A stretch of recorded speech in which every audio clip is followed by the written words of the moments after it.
नमस्कार दोस्तों, आज मैं लेकर आई हूँ एक पारिवारिक कहानी। हमारी कहानी अगर आपको अच्छी लगे तो प्लीज़ हमारा चैनल सब्सक्राइब करें।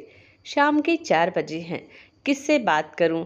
माँ और भाभी से कल बात करी थी, दीदी से परसों करी थी।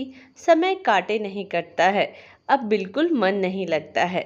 बच्चे छोटे थे तो मन करता था किसी तरह 10 मिनट मिल जाए अपने लिए।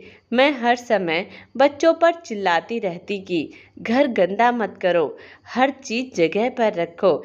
इधर उधर बिखरे कुशन देखकर तो मेरा पारा 7वें आसमान पर होता था। उनकी शोर भरी आवाज़ों से मेरे सर में दर्द रहने लगा था।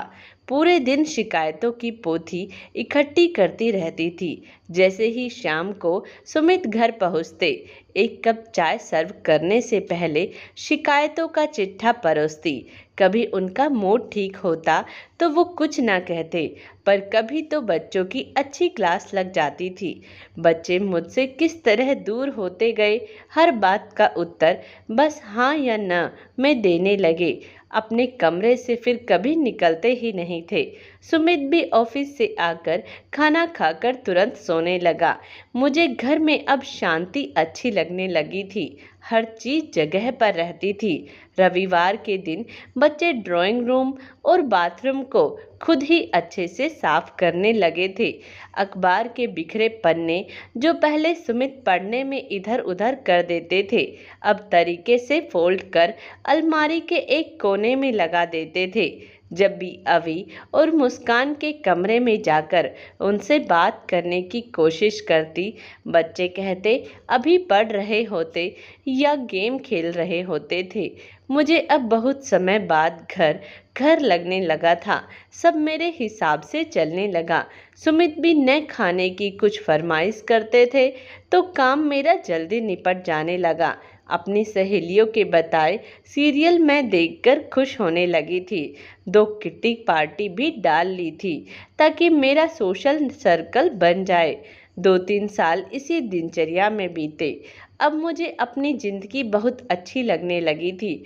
मेहमानों को सुमित कभी घर नहीं बुलाते थे, क्योंकि उन्हें पता था कि मुझे भी अपने लिए समय चाहिए था। आदि और आराध्या 2 साल के अंदर में 12वीं कर पढ़ने के लिए बाहर जा चुके हैं। सुमित भी अपने दोस्तों में अब ज़्यादा रहने लगे हैं। अब बच्चों के कमरों में जब भी जाती हूँ, चादर पर कोई सिलवट नहीं पाती, शोर होता नहीं तो मेरे सर में दर्द भी नहीं होता। पूरे दिन ड्राइंग रूम से गुजरते हुए कुशनों को देखा करती हूँ, बिल्कुल तरीके से सोफे पर सजे रहते हैं, गंदे भी नहीं होते, परंतु सजे सजे रखे हुए मुझे चिढ़ाते हुए कहते रहते हैं कि मेरे चेहरे की रौनक अब कहाँ चली गई है। एकदम साफ सुथरा घर, फिर भी मैं बुझी बुझी हूँ। कोई अब होता ही नहीं कि बात करूँ। इंतजार करती रहती हूँ कि बच्चे घर आए तो कुछ रौनक हो जाए। घर की दीवारें मुझे जेल लगने लगी है। हर समय मोबाइल उठा मैसेज चेक करती रहती हूँ। फ़ोन की रिंग या डोरबेल सुन सब काम छोड़कर भागती हूँ। अब बस इंतज़ार करती हूँ कि पति, बच्चे, मेहमान कोई हो मुझसे बात करे। जब जो दूर दूर तक कोई ऐसी घंटी नहीं बजती तो बार बार टेलीविज़न ऑन करती हूँ, परंतु अब उन सीरियल की आवाज़ें ही मुझे परेशान करने लगती है।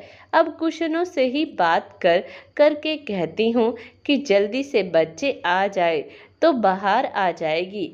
सुमित का मन भी फिर से घर में लगने लगेगा।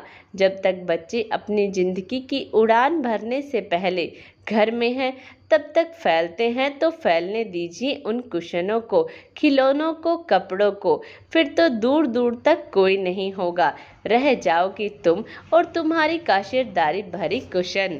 दोस्तों, इस कहानी के बारे में अपने विचार प्लीज़ हमारे कमेंट्स बॉक्स में ज़रूर दें और प्लीज़ हमारा चैनल सब्सक्राइब करें ताकि हम ऐसी ही अच्छी अच्छी कहानियाँ आपके लिए लाते रहें। धन्यवाद।